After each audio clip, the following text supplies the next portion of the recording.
everyone, I'm Rick, 46, from Atlanta, Georgia. I work as a broadcast engineer, a job I've been passionate about for years. My life's been pretty stable. Solid career, two amazing daughters who are grown up and living their own lives, and a marriage to Sharon that just hit the 22-year mark. At least, I thought it was stable. Last Tuesday, I had a random idea.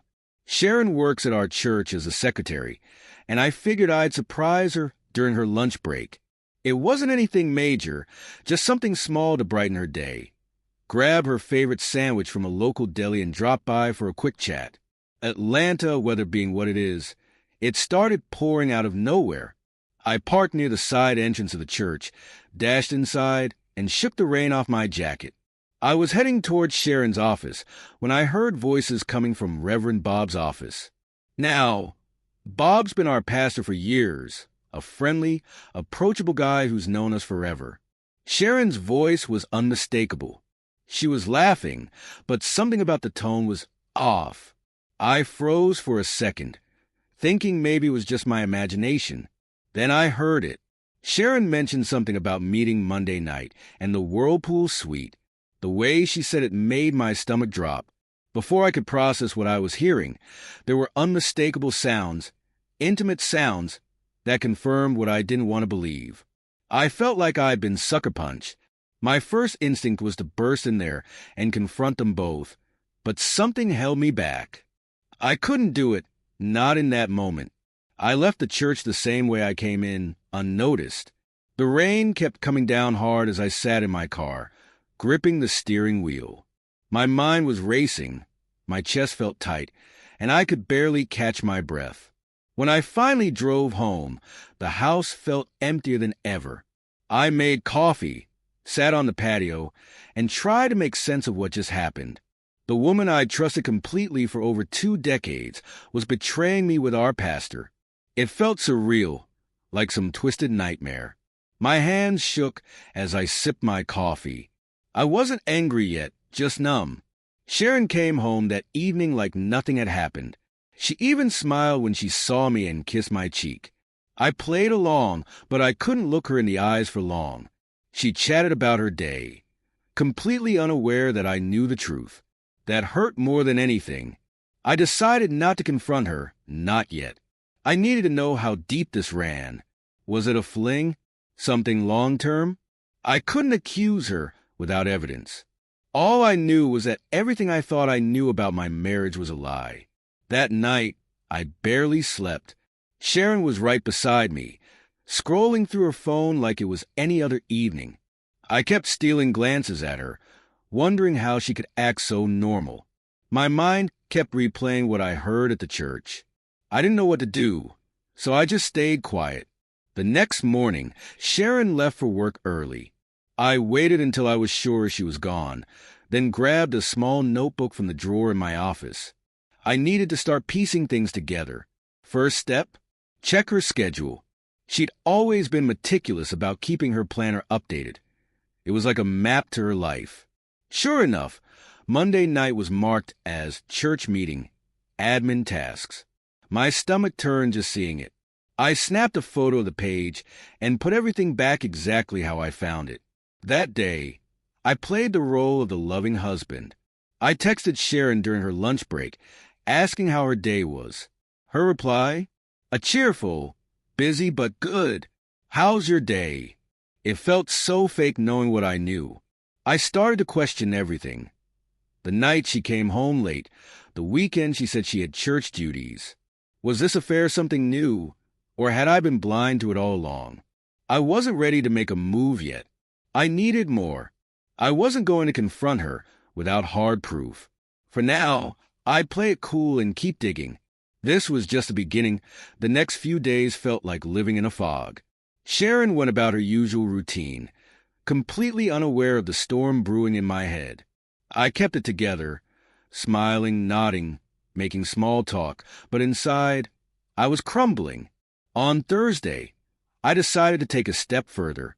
After Sharon left for work, I went to her desk at home. She always kept her church paperwork in a specific drawer, and I found what I was looking for, her phone bills. I skimmed through the recent statements, and one number stood out. It appeared almost daily, calls, texts, sometimes late at night. My chest tightened when I matched it to Bob's contact info in her phone. The final nail was a recent call lasting over an hour. May the night, she said she was staying late for an event at church.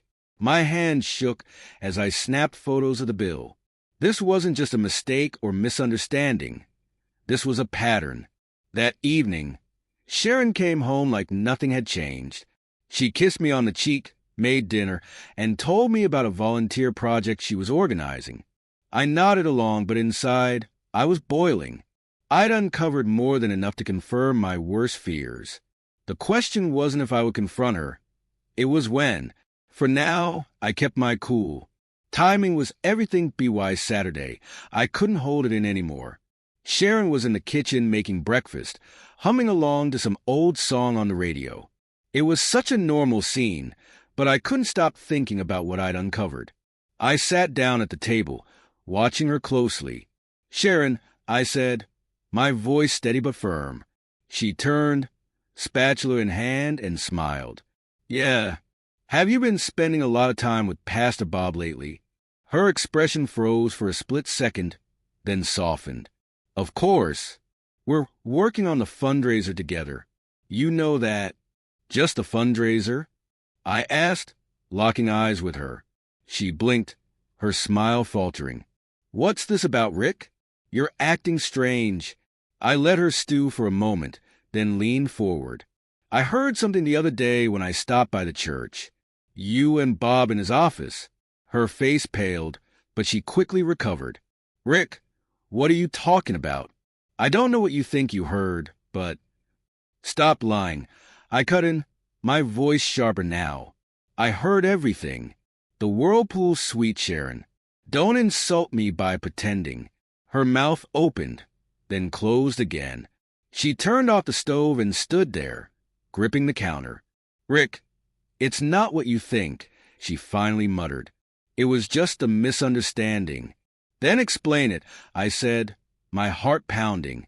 She hesitated, avoiding my eyes. "Bob and I are close because of the work we do at the church. Maybe we got too comfortable joking around, but there's nothing going on. You've got it all wrong." I wanted to believe her, but the phone bills and what I heard said otherwise. Her explanation was weak, and she knew it. "I need the truth, Sharon," I said, standing up, "because if you keep lying, this is only going to get worse." Her eyes filled with tears, but she didn't say another word. She just stood there, silent. I left the room, feeling more lost than ever. Her silence said everything.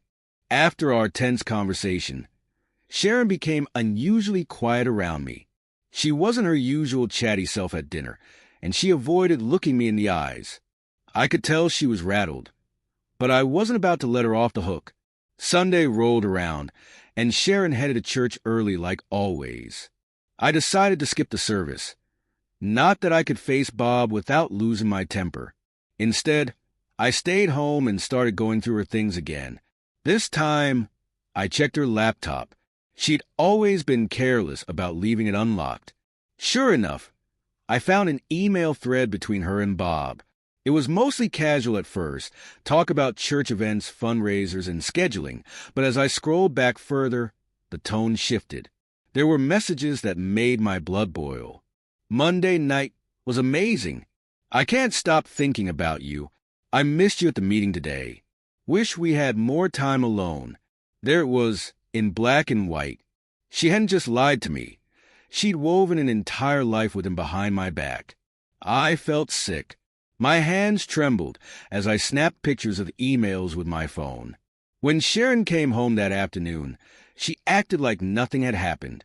She kissed my cheek, asked how my morning was, and started talking about the sermon. I stayed quiet, barely responding. Inside, I was screaming. Later that evening, when she was on her phone in the living room, I casually asked, "How's Bob's?" She glanced at me, startled. "He's fine."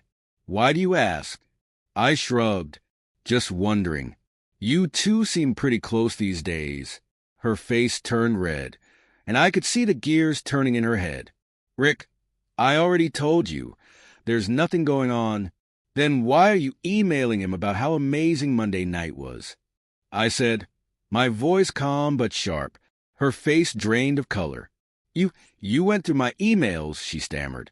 "I'm not the one sneaking around, Sharon," I said, standing up. "You don't get to play the victim here. I deserve the truth." She started crying, real tears this time, but it didn't move me. "I made a mistake," she whispered. "I didn't mean for it to happen. It just did." I stared at her, feeling a mix of fury and heartbreak. "How long, Sharon? How long have you been making this mistake?" She didn't answer. That was all I needed to know. After Sharon's tears and silence, I left the room.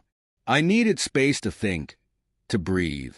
I sat in the garage, staring at the cluttered workbench, wondering how everything fell apart so fast. Sharon eventually came to find me, her face red and blotchy from crying. "Rick," she said softly, standing in the doorway. "What do you want, Sharon?" I asked without looking at her. "I need to explain," she said, her voice trembling. "Please." "Then explain," I said, finally turning to face her. "But this time, don't lie." She walked in slowly, hugging her arms as if she was shielding herself from the weight of her own words. "It started a few months ago," she began. "Bob and I got close because of all the work we were doing together. At first, it was just talking about work, about life. I stayed quiet, letting her dig her own grave. And then she hesitated, looking at the ground. It got more personal. I didn't mean for it to happen, Rick. I swear I didn't. But one night, after a meeting, we crossed a line. I clenched my fists, fighting to stay calm. How many times, Sharon? How many nights?" She hesitated, then whispered, "A few." Her words hit me like a hammer. "You didn't just cross a line.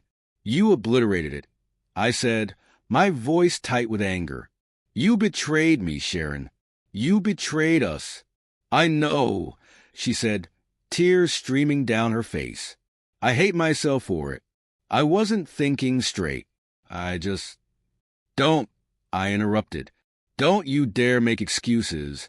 She sobbed harder, covering her face with her hands. I stood there, staring at her, feeling both fury and deep sadness. This was the woman I'd loved for over 2 decades, and she destroyed everything we'd built together. "I'll give you one chance to come clean about everything," I said. "No more lies. If I find out you're still hiding something, I'm done." She nodded but didn't say anything. That was answer enough.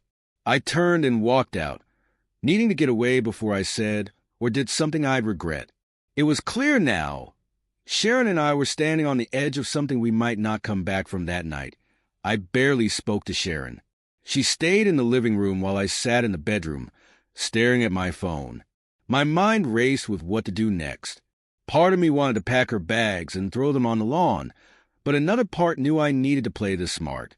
The first thing I did was call my daughters. They didn't know anything yet, and I wasn't ready to drop this bombshell. Instead, I kept the conversation light, asking how they were doing and if they'd be visiting soon. Both promised to come by for dinner next weekend. It felt like a lifeline, something normal in the middle of this chaos. After hanging up, I decided to take the next step. I needed concrete proof, more than just emails or what I overheard. If this went to court, or if Sharon tried to twist the narrative, I wanted everything laid out. The next morning, while Sharon was in the shower, I grabbed her phone. My heart pounded as I scrolled through her messages. Most of the incriminating ones had been deleted, but I found enough to confirm what I already knew. "Last night was perfect. Can't wait to see you again. I miss you already." My jaw clenched as I snapped pictures of the texts. Then, I copied Bob's number into my own phone. I wasn't sure what I'd do with it yet, but having it felt like power. When Sharon came out of the bathroom, she gave me a weak smile. "I'm making breakfast," she said, like she was trying to pretend everything was fine. I just nodded. "I'm not hungry." Her face fell, but she didn't push it. She knew the weight of what she'd done. I didn't need to remind her yet. Now, I had the pieces I needed. All that was left was figuring out how to confront Bob. If I was going to do this, it had to be on my terms, with no room for denial. This wasn't over, not by a long shot. The idea of confronting Bob had been eating at me for days. I didn't want an emotional outburst. I wanted control. If this man thought he could sneak around with my wife and get away with it, he had another thing coming. On Tuesday, Sharon left for work as usual. I decided it was time to set the wheels in motion. First, I reached out to an old friend, Paul. He used to work in private investigations and owed me a favor. I told him everything in the broadest strokes and asked if he could help me dig deeper into Bob's activities. "I've seen this kind of thing before," Paul said. "You want evidence that sticks, Rick. Let me set up a tale.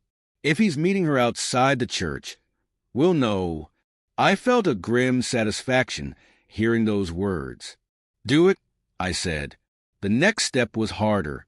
That evening, I casually mentioned to Sharon that I'd be out of town the following weekend for work. Her face flickered with something. Relief, maybe? But she quickly masked it. "Oh, okay," she said lightly.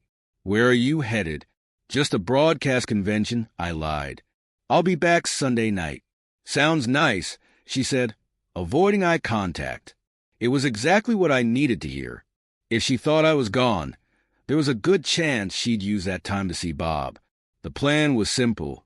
Set the trap and see if she walked into it. Over the next few days, I kept things cordial. I didn't want her to suspect anything. I made small talk, watched TV with her in the evenings, even kissed her goodnight. It felt like playing a role in a bad movie, but I knew I had to stay calm to get to the truth. By Friday night, Paul called with an update. She's been messaging him all week. If she's planning to meet him, it's probably tomorrow. I thanked him and hung up, my resolve hardening. This wasn't just about catching Sharon or Bob. It was about reclaiming my dignity, my sense of control. Tomorrow, I'd find out just how deep this betrayal went Saturday morning. I packed a small bag and left the house, playing my role to perfection. Sharon kissed me goodbye at the door, a little too casually, and told me to drive safe. I fought the urge to confront her right there, but reminded myself this would be worth it. I didn't drive far.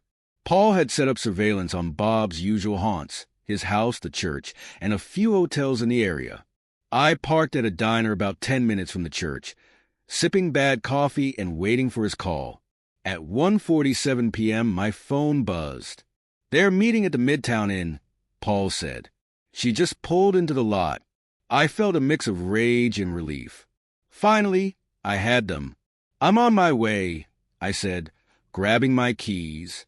When I arrived, I spotted Sharon's car in the lot parked next to Bob's. My chest tightened, but I forced myself to stay focused. Paul's guy was discreetly parked across the street, camera ready. I nodded to him before heading into the lobby. The desk clerk barely glanced at me as I walked past, heading straight for the stairs. Paul had already texted the room number, 214. My hands shook as I climbed the steps, every muscle in my body tense. Standing outside the door, I could hear muffled voices. Sharon's laugh, light, carefree, cut through me like a knife. I didn't wait any longer. I pounded on the door, hard.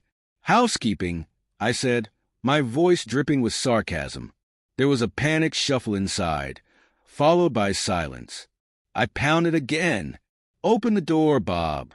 Let's not make this worse than it already is." After a long pause, the door cracked open. Bob's face appeared, pale and sweating. "Rick, this isn't what it looks like," he stammered. "Save it," I snapped, pushing the door open. Sharon stood behind him, her face frozen in shock. She was still fully dressed, but that didn't matter. The scene spoke for itself. "Rick, please," she started, but I held up a hand. "I'm not here to listen to excuses," I said, my voice cold. "You've already said enough with your actions." I turned to Bob. "You're supposed to be a man of God," I said. my voice low but firm. But here you are, sneaking around with another man's wife. Do you have anything to say for yourself? He stammered, searching for words. But I didn't wait for an answer. You're a disgrace, Bob. And Sharon, I turned to her, my heart breaking all over again. You've destroyed everything. I hope it was worth it. Without waiting for a response, I left the room. I didn't yell or cause a scene. The silence of my exit was louder than any words I could have said. Paul's guy was still outside, camera in hand. I gave him a nod and drove away. It was over now, or at least the part where I let them control the story. The rest was up to me. Driving away from the midtown and felt surreal. My hands gripped the steering wheel so tightly my knuckles turned white, and my chest ached from holding back the explosion of emotions. I didn't go straight home, I couldn't. Instead, I drove aimlessly, letting the city blur around me until I finally pulled into an empty parking lot to sit in silence. My phone buzzed. It was Sharon. I stared at the screen, watching her name flash over and over, but I didn't answer. Her messages started coming in next. Rick, please come home. We need to talk. I'm sorry. It's not what you think. Please, just let me explain. Explain? What was left to explain? I ignored every message, finally turning off my phone. If I listened to her now, I'd just get angrier or worse. I'd break down. I needed space. By the time I returned home, it was late evening. Sharon's car was already in the driveway. I walked in to find her sitting on the couch, looking like a shadow of herself. Her face was red and blotchy, her eyes puffy from crying. She jumped up the moment she saw me. Rick, she started, but I cut her off. Don't, I said, holding up a hand.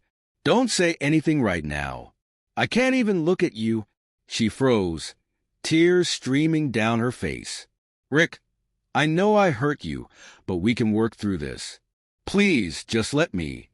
Stop pretending this is something we can fix, I said, my voice cold. You crossed a line. You didn't just hurt me. You destroyed everything we've built for 22 years. She sobbed harder, trying to approach me, but I stepped back. Do you even understand what you've done? Do you know how humiliating it was to find you with him? To hear you laugh like nothing mattered. It wasn't like that, she choked out. It wasn't serious, Rick. I was stupid, but it didn't mean anything. Didn't mean anything? I snapped, my voice rising. You threw away our marriage, our family, for something that didn't mean anything? That makes it worse, Sharon. Not better. She crumbled into the couch, burying her face in her hands. I love you, she whispered. I made a mistake, but I love you. I stood there, staring at her, feeling nothing but emptiness. Love doesn't look like this, I said quietly. You don't destroy someone you love. I turned and headed to the guest room, slamming the door behind me. I needed time to think, but one thing was clear. Nothing would ever be the same again. That night was the longest of my life. I sat in the guest room, staring at the walls, the events of the day playing over and over in my mind like a broken record. Every word, every image, every sound hit me in waves, and each time it felt like I was drowning all over again. Sharon's pleas echoed faintly from the other side of the house, but I didn't care. Around midnight, I opened my phone and scrolled through the photos I'd taken. The phone records, the emails, even a snapshot of Bob's car parked beside Sharon's. Proof. Cold, hard evidence of everything I'd suspected. It didn't make me feel better. If anything, it made the pain sharper. I thought about calling my daughters. They deserve to know. But how could I tell them? How do you explain to your kids that their mother, the woman they've looked up to all their lives, tore the family apart? At some point, I must have dozed off, because I woke up to the sound of soft knocking on the door. Rick, Sharon's voice called quietly. Please, just let me talk to you. I can't sleep like this. I didn't answer. The door didn't open, and eventually, the knocking stopped. I heard her footsteps retreating, and the house fell silent again. Morning came with a heavy tension hanging in the air. When I walked into the kitchen, Sharon was sitting at the table, a cup of coffee untouched in front of her. She looked like she hadn't slept a minute. "Rick," she said, her voice small, "I know I don't deserve it, but please can we talk?" I poured myself a coffee and sat down across from her, the table between us feeling like a mile-wide canyon. "Talk," I said, my tone flat. She swallowed hard, her hands trembling as she gripped her cup. "I was wrong," she began. "I betrayed you. I betrayed our marriage. I don't even know how to begin making this right, but I'm willing to do whatever it takes. I just need you to believe that I love you." I stared at her, trying to find the woman I'd spent 22 years with, but all I saw was a stranger, a woman who had shared her heart, her body, with someone else while I trusted her without question. "You keep saying you love me," I said slowly, "but love doesn't just happen when things are easy. Love is about loyalty, Sharon. It's about choosing your partner every day, even when it's hard. You didn't choose me." Her face crumpled, and tears spilled down her cheeks. "I was stupid," she sobbed. "It was a moment of weakness. It didn't mean anything, Rick. I swear." I shook my head, my grip tightening on my coffee mug. "It wasn't a moment, Sharon. It was months. This wasn't one mistake. It was a series of choices you made, over and over again. And the worst part is, you let me sit here thinking everything was fine. I didn't want to hurt you," she said through her tears. "I know that sounds ridiculous now, but I didn't. I got caught up in something I couldn't control." "Couldn't control?" I snapped, my voice rising. "You had control every step of the way. You could have stopped at any time, Sharon. You didn't." She reached across the table, her hand shaking as she tried to grab mine. I pulled away. "Please, Rick," she begged. "Please don't let this destroy us." I stood up, the chair scraping loudly against the floor. "You already destroyed us," I said, my voice cold. "I'm just cleaning up the mess." The rest of the day passed in a blur. Sharon tried to carry on as normal, cleaning, folding laundry, even making dinner. But her forced cheerfulness only made the air heavier. I stayed in the guest room, barely coming out except to grab a drink or use the bathroom. That evening, my phone buzzed with a text from Paul. "I've got the full report. Photos, timestamps, everything. Let me know how you want to proceed." I stared at the message, my emotions warring inside me. Part of me wanted to burn it all, to pretend this nightmare never happened and try to move on. But the other part, the one fueled by betrayal and anger, wanted justice. I typed a quick reply, "Meet me tomorrow, noon." Later that night, Sharon knocked on the guest room door again. I didn't answer, but this time, she pushed it open anyway. She stood there, her face streaked with fresh tears, looking more fragile than I'd ever seen her. "Rick, please," she whispered. "You don't have to forgive me, but don't shut me out completely. We've been through so much together. We can get through this. I stared at her, my heart breaking all over again. "I don't know if I can," I said finally. She stepped closer, her voice desperate. "Just let me prove it to you. Let me show you that I'm still the woman you married." I shook my head, my voice hollow. "The woman I married would never have done this." Her sobs filled the room as she collapsed onto the bed, but I didn't move to comfort her. I couldn't. All I could do was lie awake, wondering what the next day would bring. Tomorrow, I'd have the proof in my hands. And then, I'd decide what came next the next day. I met Paul at a quiet diner on the outskirts of town. The place was nearly empty, just the way I wanted it. Paul slid into the booth across from me, a folder tucked under his arm and a grim expression on his face. "Here it is," he said, placing the folder on the table. My stomach churned as I stared at it. Inside were answers I wasn't sure I was ready for, but I needed to know. "How bad is it?" I asked. Paul sighed. "It's pretty clear-cut, Rick. They've been meeting regularly. Hotels, private dinners, even late-night drives. There's no denying what's been going on. He opened the folder, spreading out photos and notes. Images of Sharon and Bob entering and leaving hotels together. Text message records with timestamp details. It wasn't just a physical betrayal. It was the emotional connection, the stolen time they'd shared. I flipped through the evidence, my heart sinking further with each page. Paul let me process in silence, his coffee untouched. "Do you have what you need?" he asked quietly. I nodded, my voice tight. "Yeah, more than enough." "Rick, I know this is rough," Paul said, leaning forward, "but you've got options now. If you want to confront her again, if you're thinking about legal action, this will hold up. Just think it through before you make any moves." "I will," I muttered, though I wasn't sure what thinking it through would even look like. Paul gave my shoulder a firm pat before leaving me alone with the folder. I stared at it for a long time, then carefully tucked everything back inside. As I walked out of the diner, the weight of what I was carrying felt heavier than ever. When I got home, Sharon was in the kitchen again, as if she was trying to mask the tension with a sense of normalcy. She glanced at me as I walked in, her eyes filled with a mix of hope and fear. "Hi," she said softly. "Did you have a good day?" I didn't answer. Instead, I placed a folder on the counter and slid it toward her. "You should take a look at this," I said. Her hands trembled as she opened it, her eyes scanning the photos and documents. I watched her expression shift from confusion to horror as the truth stared back at her. "Rick, she started, but her voice broke. "Don't," I said firmly. "No more lies, Sharon. No more excuses. This is everything. This is what you did to us." She clutched the counter for support, tears streaming down her face. "I know I messed up. I know I hurt you, but please, Rick, let me fix this. I'll do whatever it takes."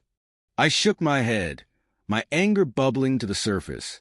"You think this is something you can fix? Do you even understand what you've done? You didn't just hurt me, Sharon. You broke my trust. You disrespected our family, and you betrayed everything we built together." "I know," she sobbed, "but I can't lose you. I won't." "Maybe you already have," I said, my voice cracking.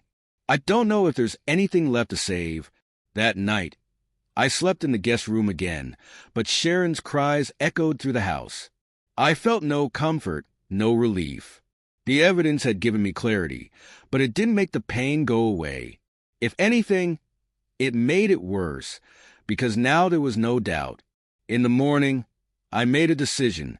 It wasn't one I took lightly, but I knew it was the only way forward. I needed to speak to my daughters. They had a right to know the truth before things escalated. I picked up my phone and dialed my oldest daughter, Lauren.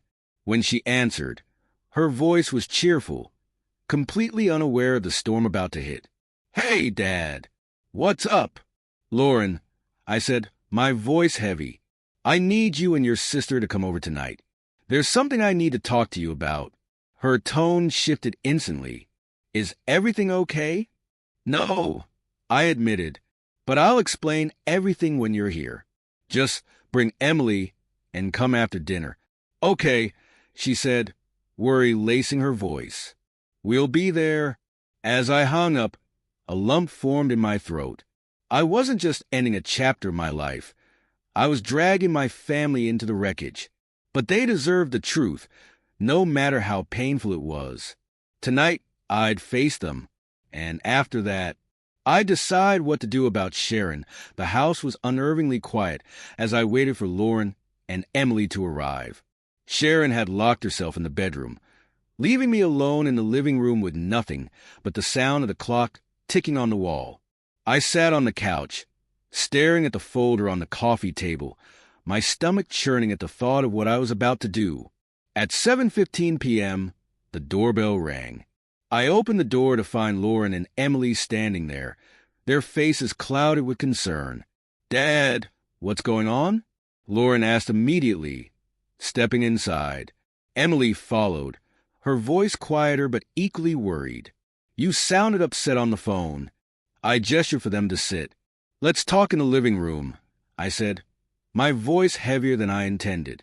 They exchanged a glance but followed me in. Once we were seated, I took a deep breath. "I want you both to know that this isn't easy for me to say," I began, my hands clasped tightly in front of me. "But there are things happening between your mom and me that you deserve to know about." Lauren's brows furrowed. "What do you mean? Are you two okay?" "No," I said honestly. "We're not." Emily leaned forward, her voice soft. "Dad, what happened?" I hesitated, then reached for the folder. "Your mom has been having an affair," I said, my words heavy with pain. "With Pastor Bob." Their reactions hit me like a second wave of heartbreak. Lauren's jaw dropped, and she shook her head in disbelief. "No, no way. Mom wouldn't do that." "She did," I said firmly, pushing the folder toward them. I didn't want to believe it either, but this is the proof. Emily stared at the folder, her eyes wide with shock. "You're serious?" she whispered. I nodded. "I'm so sorry you have to find out this way, but I couldn't keep this from you. You deserve the truth." Lauren opened the folder hesitantly, her hands trembling. As she flipped through the photos and documents, her face hardened. "I can't believe this," she said quietly. "How long?" "Months," I said, my voice barely above a whisper. Emily covered her mouth, tears spilling down her cheeks. "Why would she do this?" she asked, her voice breaking. "Why would she hurt you like this? Hurt us?" "I don't have an answer for that," I admitted, "but this is where we are. I'm trying to figure out what to do next, and I need you both to know that no matter what happens, I'm here for you." Lauren closed the folder, her face a mix of anger and sadness. "Have you talked to her about this? Does she even care?" "She says she does," I said bitterly. "But words don't mean much when they're coming from someone who's lied to you." Emily sniffled, wiping her eyes. "What about us?" she asked. "What happens to our family?" I leaned forward, meeting her gaze. "That's what I'm trying to figure out. I don't want this to hurt you any more than it already has. But I can't promise everything will stay the same." The room fell silent, the weight of the truth settling over all of us. After a long moment, Lauren spoke up, her voice steely. "I want to talk to her." "Not tonight," I said quickly. "I think we all need time to process this first." She nodded reluctantly, her hands clenched into fists. "Okay, but she's going to hear from me soon." Emily reached for my hand, her voice barely audible. "I'm sorry, Dad. I'm so sorry." I squeezed her hand gently. "It's not your fault, sweetheart. None of this is your fault." For the rest of the evening, we sat together, talking through the pain and confusion. They asked questions I didn't always have answers to, but I promised them one thing. No matter what, I would always be their dad, and I would never let them face this alone. When they finally left, the house felt even emptier than before. Sharon hadn't come out of the bedroom, and I didn't bother checking on her. I went to the guest room, lay down, and stared at the ceiling. One thing was clear. The cracks in our family weren't going to heal easily, and Sharon had a lot more to answer for before I decided what came next the next morning. Sharon finally emerged from the bedroom, her face pale and her eyes swollen. She found me in the kitchen, sipping coffee and staring out the window. "Did you tell them?" she asked quietly, her voice trembling. "Yes," I said without turning around. Her breath hitched. "Well, what do they say?" "They're devastated," I said flatly, finally looking at her. "Lauren wants to talk to you." Emily barely knows what to think. She slumped against the counter, tears welling up again. "I don't know how to fix this, Rick." "You can't fix this," I said firmly, setting my coffee down. "This isn't something you apologize for and move on from, Sharon. You broke their trust. Not just mine." "I didn't mean to hurt anyone," she whispered, her voice cracking. "But you did," I snapped. "You hurt everyone, and for what?" "For him." She shook her head, sobbing now. "It wasn't about him. I don't even know why it happened. I made a mistake. It wasn't a mistake, I interrupted. It was a choice. Over and over again. She looked at me helplessly, her tears falling freely. What do you want me to do, Rick? Tell me, and I'll do it. I stared at her, the anger and pain bubbling just under the surface. What I want, I said slowly, is for you to think about what you've done and who you've hurt. Because right now, I don't know if I can ever forgive you. Her sobs filled the kitchen, but I walked away, leaving her to face the weight of her actions. I didn't have the strength to comfort her, not when I was still piecing myself back together. The following week was a blur of tension and hard conversations. Sharon tried to talk to Lauren and Emily, but their anger and hurt mirrored my own.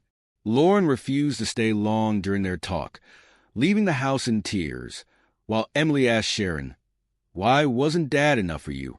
Sharon had no answer, only more tears. By the weekend, I had made my decision. I waited until Sunday morning, knowing Sharon wouldn't be at church. I sat her down at the dining table, the same spot where so many family meals had been shared. I've thought long and hard about this, I began, my voice steady. And I've come to a conclusion. Sharon clutched her hands together, her face full of dread. "Rick, please. I'm filing for divorce," I said firmly. Her shoulders sagged as the words hit her. "Rick, no. Please, don't give up on us," she begged. "I didn't give up, Sharon." "You did," I said, my voice filled with the weight of everything I'd been holding back. "I can't stay in a marriage where there's no trust. And I can't spend the rest of my life pretending this never happened." She sobbed, trying to reach for my hand, but I pulled away. "We'll work out the details," I said. "The house, the finances, everything. But this is the end of us as husband and wife." "I'll do anything," she cried. "Therapy, counseling, whatever it takes. Just don't leave me." "It's too late for that," I said softly. "I can't unsee what I've seen or undo what you've done." I stood up, leaving her at the table as her sobs echoed through the room. The next few weeks were hard, but the decision felt right. I met with a lawyer, started separating our finances, and began the long process of moving on. Lauren and Emily rallied around me, offering their support even as they processed their own pain. One night, as I sat on the patio with Emily, she asked, "Do you think you'll ever forgive her?" I thought about it for a long moment before answering. "Maybe," I said, "but forgiving her doesn't mean I can forget or that I can stay married to her. Some things just can't be repaired." She nodded, leaning her head on my shoulder. "We're here for you, Dad," she whispered. That moment gave me strength. I realized that while my marriage was over, my family wasn't. Lauren, Emily, and I would rebuild together, stronger than ever. Sharon moved out not long after, and life began to take on a new rhythm. It wasn't easy, and some days the pain felt unbearable, but with time, I started to heal. Betrayal may have broken my marriage, but it wouldn't break me. I wasn't sure what the future held, but for the first time in a long time, I felt hopeful. This was the beginning of something new, and I was ready to face it head on.